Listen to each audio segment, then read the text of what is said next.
जय हिंद दोस्तों, practical astrology में आपका स्वागत है। मैं अविनाश। आज इस वीडियो में हम राजयोग के विषय पर चर्चा करेंगे कि कुंडली में जहाँ तक जो पूछते हैं कि हमारी कुंडली में कितने राजयोग बन रहे हैं, तो उसका बेसिक कॉन्सेप्ट क्या होता है, राजयोग कैसे बनते हैं। क्योंकि शास्त्रीय ज्योतिष ग्रंथों में तमाम तरह के या कहिए कि बहुत प्रकार के अलग अलग राजयोग दे रखे हैं और जो ज्योतिष सीखते हैं वो तो बड़े कन्फ्यूज हो जाते हैं, भ्रम में आ जाते हैं कि भाई जातक की कुंडली में कौन से राजयोग बन रहे हैं और कौन से राजयोग नहीं बन रहे। कुछ राजयोग बड़े महत्वपूर्ण होते हैं जिनके नाम दिए गए हैं, जैसे कि गजकेसरी राजयोग हो गया, ये अखंड साम्राज्य राजयोग हो गया।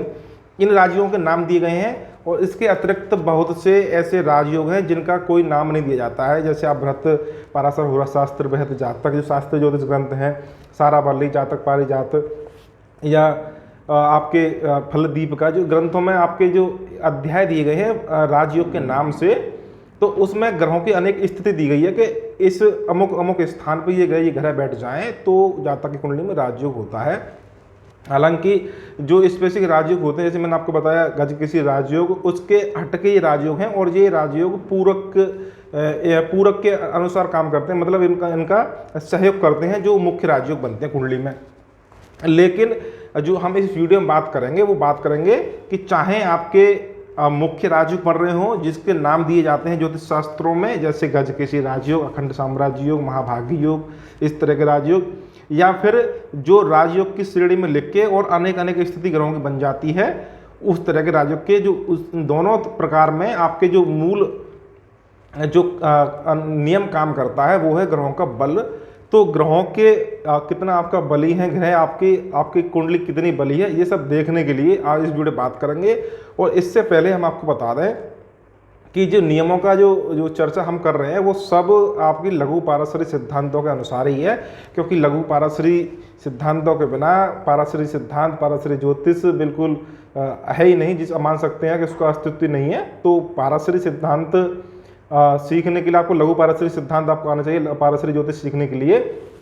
तो उसमें जो आपके केंद्र त्रिकोण के राजयोग जो काम करते हैं तो वही सबसे मुख्य राजयोग होते हैं। लेकिन किसी प्रकार के राजयोग से पहले कुंडली में कुछ मुख्य बिंदु होते हैं जो हमेशा होने चाहिए। जैसे कि सबसे पहले हम बात करें कुंडली में, आपने कुंडली किसी की खोल ली जातक की, और फिर उसमें ये देखना पड़ेगा कि भाई इस कुंडली में कितने राजयोग बढ़ रहे हैं और कितने राजयोग नहीं बढ़ रहे। तो उसमें सबसे अनिवार्य शर्त ये है कि कुंडली का लगन बली होना चाहिए।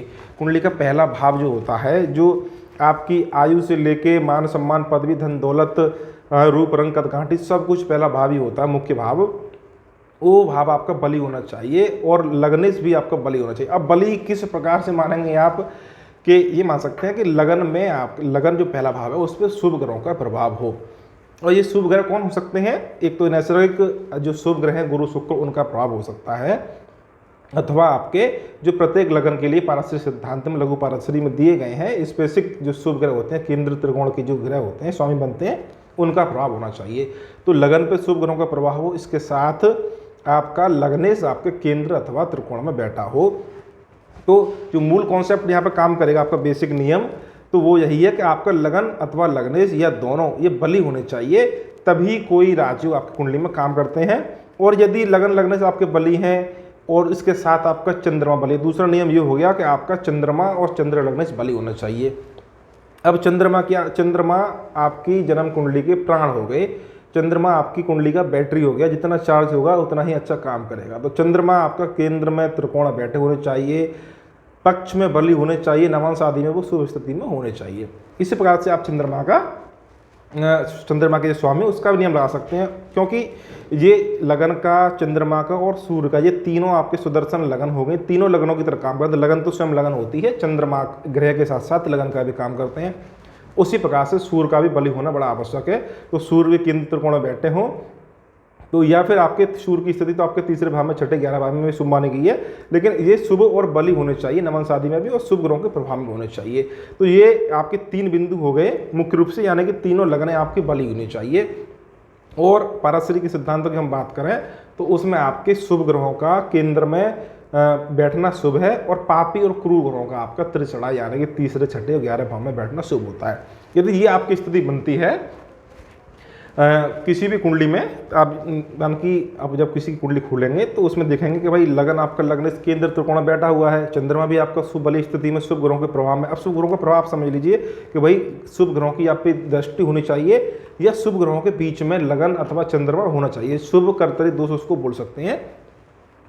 तो लगन बली, चंद्रमा बली, सूर्य बली, केंद्र में आपके शुभ ग्रह बैठे हैं और जो त्रिषणाय है आपका तीसरे, छठे और 11 भाव, इसमें आपके क्रूर और पापी ग्रह बैठे हुए हैं। तो ये अपने आप में आप देखेंगे तो ये कुंडली बली नजर आएगी। और इस बली कुंडली में आप अब ज्योतिष के नियमों को लगाएंगे तो इसमें अनेक राजयोग अपने आप ही बन जाएंगे, क्योंकि राज्यों की संख्या तो 500, 700, 800 अनेक प्रकार के राजयोग दे रखे हैं अलग अलग ज्योतिष ग्रंथों में। आप सबको कंबाइंड इकट्ठा करेंगे तो सबको याद भी नहीं कर पाएंगे और ना ही सभी ग्रहों को एक साथ सभी योगों को किसी कुंडली पे लगा पाएंगे। तो इसका जो बेसिक कॉन्सेप्ट यही हो गया कि कितने ग्रह आपके उच्च के होके बैठे हैं, कितने ग्रह आपके केंद्र में, बात करें कितने शुभ ग्रह केंद्र में उच्च के होके बैठ जाएं, मूल त्रिकोण में, स्वराशि में, मित्र राशि में कितने ग्रह आपके बैठे हैं। जितने ज़्यादा ग्रह आपके बैठे होंगे उतनी आपकी कुंडली बली हो जाएगी। केंद्र में आपके शुभ ग्रह उच्च के बैठे हों, स्वराशि में हो, मूल त्रिकोण में हो, मित्र राशियों में हो तो सबसे अच्छी बात होगी। इसके हट के आपके जब क्रूर और पापी ग्रहों की हम बात करेंगे तो वो फिर आपके तीसरे, छठे, 11 भाव में बैठे हों तो ये आपके क्रूर ग्रह, पापी ग्रह आपके त्रिषणाय में सबसे अच्छा रिजल्ट देते हैं। इसके साथ तो ये आपको समझ आया हो कि लगन बली, चंद्रमा बली, सूर्य बली शुभ ग्रहों का केंद्र में होना, पापी क्रूर ग्रहों का आपके त्रिषणाय में होना। और इसका जो फंडामेंटल रूल जो है वो है मूल केंद्र त्रिकोण के राजयोग, यानी कि केंद्र जो भाव होते हैं आपके पहला, चौथा, सातवां, 10वां, क्योंकि आपके लगन को आपके केंद्र भी मानते हैं, त्रिकोण भी मानते हैं और आपके त्रिकोण को मान के चलेंगे वो पंचम भाव और नवम भाव। इन ग्रहों का आपस में संबंध जो बन जाते हैं तो वैसे भी आपके राजयोग की श्रेणी में वो आ जाते हैं। अब ये हो गया यहाँ पे। इसके साथ और देखें तो ये ग्रह आपके जैसे लगन कुंडली में ग्रह आपके मूल त्रिकोण बैठे हुए हैं या उच्च के होकर बैठे हुए हैं तो फिर वो नवांश आदि में उनकी स्थिति किस प्रकार से बन रही है। तो नवांश में कोई ग्रह मान के चलिए आपका उच्च का होकर बैठा हुआ है लगन कुंडली में और यदि नवांश में वो आपका नीच के हो जाते हैं तो फिर वो उसके शुभ फल में शुभ फल आपको देखने को नहीं मिलेंगे, उसके शुभ फल में बहुत ज़्यादा कमी हो जाएगी। और इन सबसे भी ज़्यादा महत्वपूर्ण एक और चीज़ वो है कुंडली का नवम भाव, क्योंकि कुंडली के नवम भाव जब आपका बली हो तभी सभी राजयोग पूर्ण रूप से अपना शुभ फल देते हैं, क्योंकि भाग्य के बिना कोई भी जातक बस अंधेरे में भटकता ही रहता है। एक मान के चलिए इस बात को, ये परम सत्य है। तो कुंडली कोई मान के चलिए आपकी कुंडली में गज केसी राजयोग ही बन गया, हालांकि गज केसी राजयोग चंद्रमा से केंद्र में जब गुरु बैठे थे वो तब बनता है और ये लगभग हर तीसरे व्यक्ति कुंडली में ये राजयोग देखने को मिल जाएगा, क्योंकि 33.33 लोगों की कुंडली में ये योग बन जाता है। लेकिन ये योग किस प्रकार से बनेगा उसकी हम अलग वीडियो बनाएंगे। तो राजयोग कोई भी योग आपको बन गया, यहाँ पर उदाहरण बता रहे हैं, राजयोग आपको गज केसी राजयोग बन गया तो उसमें नवम भाव आपका जितना ज़्यादा बली होगा, जितना ज़्यादा प्रभावशाली होगा, उतने ही आपको शुभ फल में वृद्धि होती चली जाएगी। यदि आपका नवम भाव कमजोर हो जाता है तो आपके शुभ फल में अपने आप ही यहाँ पे कमी आ जाएगी। तो किसी भी कुंडली को जब हम देखेंगे तो उसमें आपके राजयोग की जब हम चर्चा करेंगे तो सबसे पहले हमको यही देखना है कि आपका लगन, आपका लग्नेश दोनों बली होने चाहिए। आपके चंद्रमा, क्योंकि चंद्रमा प्राण है, आपकी बैटरी की तरह काम करेंगे। मोबाइल की बैटरी वीक होगी तो मोबाइल ही बंद हो जाएगा। उसी प्रकार से आपका चंद्रमा यदि वीक हो गया कुंडली में तो सभी राजयोगों को बिल्कुल समाप्ति कर देगा। तो कुंडली में चंद्रमा बली होना चाहिए। उसी प्रकार से आपको सूर्य भी बली होना चाहिए।